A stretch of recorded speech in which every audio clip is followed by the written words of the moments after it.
for today's episode, magluluto naman tayo ng napakasarap at napakasolid na ulam gamit ang Hokkaido mackerel. At uumpisan natin to mga solid sa pag-drain ng mga dilata natin. Bale, gagawin ko nga rin palang tigdadalawa yung laman niya. At yung pinakasabaw niya mga solid, hindi ko itatapon dahil gagamitin ko pa mamaya. At sakto naman, mainit na rin yung mantika. Start na tayo mag-isa ng sibuyas at bawang. At hahalu-haluin ko lang to hanggang sa lumabas na napakabangong aroma. At sunod ko na itong nilagyan ng kamatis at sinangkapan ng patis. At hahalu-haluin ko lang to mga solid hanggang sa malusaw ang kamatis na parang ganito.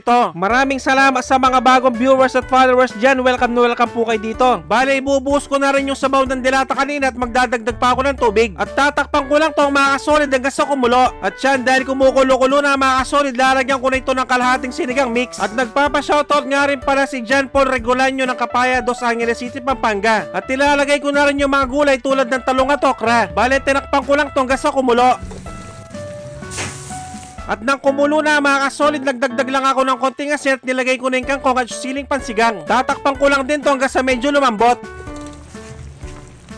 At fast forward tayo mga solid, pagkalipas ng ilang minuto, malambot na yung mga gulay natin. Sunod ko namang ilagay yung mga laman ng dilata. At sigurado naman karamihan sa inyo nakapagluto na nito, pero ako first time ko lang. At tatakpan ko lang ulit to mga solid hanggang sa kumulo. At kung umabot na kayo sa part ng episode na to mga solid, pwedeng pakicomment naman kung tagasan ka para malaman ko kung saan umabot ang video to. Maraming salamat. At dahil luto ng aking napakasarap at napakasolid na sinigang Hokkaido mackerel, magpi-plating na tayo. At pakirate naman 1 to 10 ang recipe natin ngayon mga solid. Maraming salamat. At sa amoy pa lang, siguradong nakakatakam na to. At syempre, dito na tayo sa pinaka-exciting part, ang tikiman time, yun no? Kaway-kaway sa mga nakatikim na nito, kain po tayo mga solid.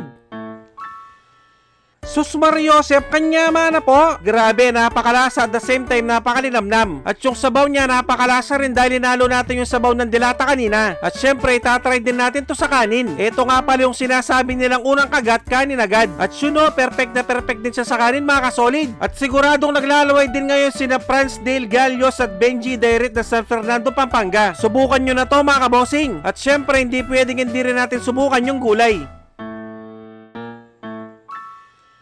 Taksya po, nakalasa ng kalasa. At kung tiyempong hating gabi nyo naman napanood to mga kasolid, mag-automatic pansit kanto na lang kayo mga bossing. Dapat yung spicy ha. At bagay na bagay din pala dito yung patis na may sili. Siguradong pagpapawisan talaga kayo sa sarap mga kasolid. At pag ganito talagang kinakain ko mga kasolid, hindi ko talaga mapigilang sumubo. At siguradong manguubos na naman ng isang kalderong kanin lamig to kung sakali. Siguro hanggang dito na lang muna ang episode na to dahil sa off-cam ko na lang itutuloy to. Maraming salamat sa mga walang sawang sumusuporta at sumusubaybay sa aking mga video. At sa mga walang sawang nagsishare, maraming salamat, napakasolid nyo. Sobrang na-appreciate namin kayo lahat. Magkita-kita ulit tayo next episode. Maraming salamat sa panonood. Mag-ingat ang lahat. Basta Kapampangan, manyaman!